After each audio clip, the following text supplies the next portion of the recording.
Good afternoon, you're early, so you must be desperate to be here. Yeah, I'm delighted. Walking out on the training ground was a great feeling, just to be back in football again. You know, I'm very, very pleased, obviously. And I think I'm at a very good club. You know, the facilities here are second to none. Stadium's fantastic, so just need to get the first team going now. Being patient isn't easy, but how important was it to wait for the right opportunity?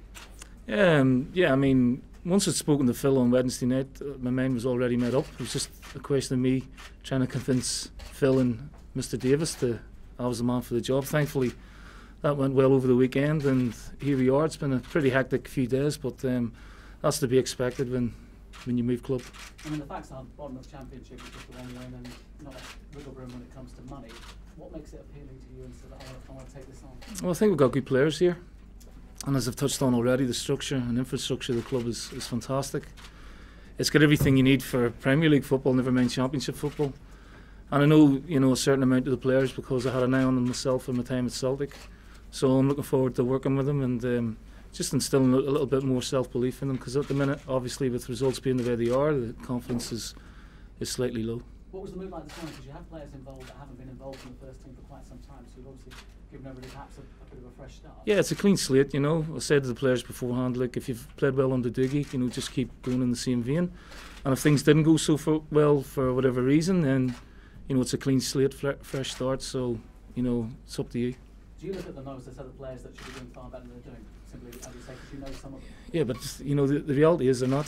You know, and the reality is that we are where we are. We've got 5 points. We're 14 points off a playoff place. But first things first is try and get out of the bottom 3, and then you know build from there. And you know that's the main objective. Hopefully, starting at Birmingham on Saturday. So how do you turn it around?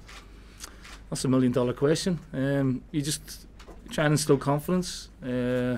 Work pretty hard on the training ground.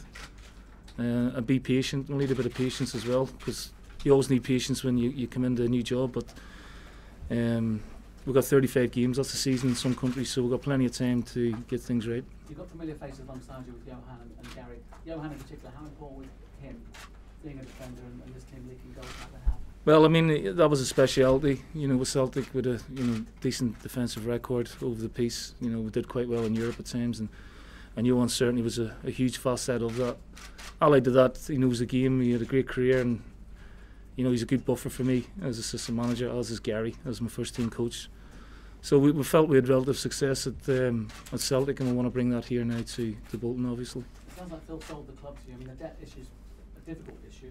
Is there any sort of flexibility in terms of what you can bring in? Yeah, I'm sure there will be, yeah. I mean, we're not really concerned about it, you know, that's... I'm not convinced it's a debt that's owed by the club. I think it's Mr. Davis's debt. So again, I don't know the ins and outs of it. But in terms of money going forward, you know, I'm quite happy with what I've got at the minute. But I will look to obviously improve it as we go along. The playoffs realistic? It's a long way off. You know, we're 14 points off a playoff place at the minute.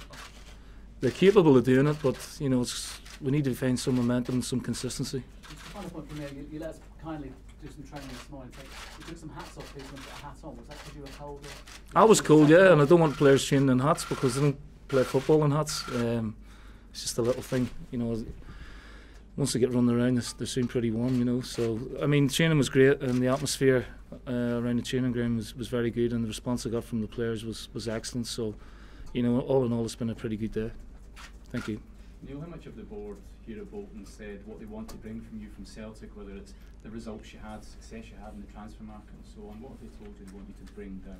Well, I think all those traits really. I think certainly they want to try and bring, and I'm not saying I'm going to do that, but try and endeavour to bring a winning mentality to the team, to the club, and not just at first team level, but you know, want it right through the club as well. It was in our DNA at Celtic, and I don't want to talk too much about Celtic, obviously, because I'm here to talk about Bolton now, because that's my future. But it was in the DNA at Celtic to win. You know, a draw wouldn't be satisfactory. You know, you had to win week in, week out, and play at a certain standard. So, over the 14 years as a player, coach, manager, I was used to that. Johan obviously played with me and obviously worked with me, so he has that mentality as well, and we want to try and instill that into the players. Is this exactly the opportunity you've been looking for when you left Celtic? Well, it's a huge challenge. There's no question of that. It's a massive challenge, and that's what I was looking for. You know, and you know the stimulus of a challenge. You know, things went really well at Celtic, but I felt I'd run my course there. and I'm indebted to the people there for the opportunity they give me. I had 6 months out of the game, which I enjoyed, but it started getting the itch again. And obviously Bolton have entrusted me with this opportunity, and I'm very, very grateful for that. And you spoke before about the intensity that was there in Scotland several years ago, perhaps not so much in the later days. Do you think you'll be able to replicate that sort of intensity here, or is this the challenge enough of an incentive for you? I think the challenge is enough, but I would like to instill that intensity to the players. Just put across my thoughts on the game and the way I want us to play. It'll take maybe a bit of time to try and... You never get the finished article anyway. You're always looking to improve and progress, but it may take a bit of time to get the team playing the way we want them to play. But 35 games should be enough time.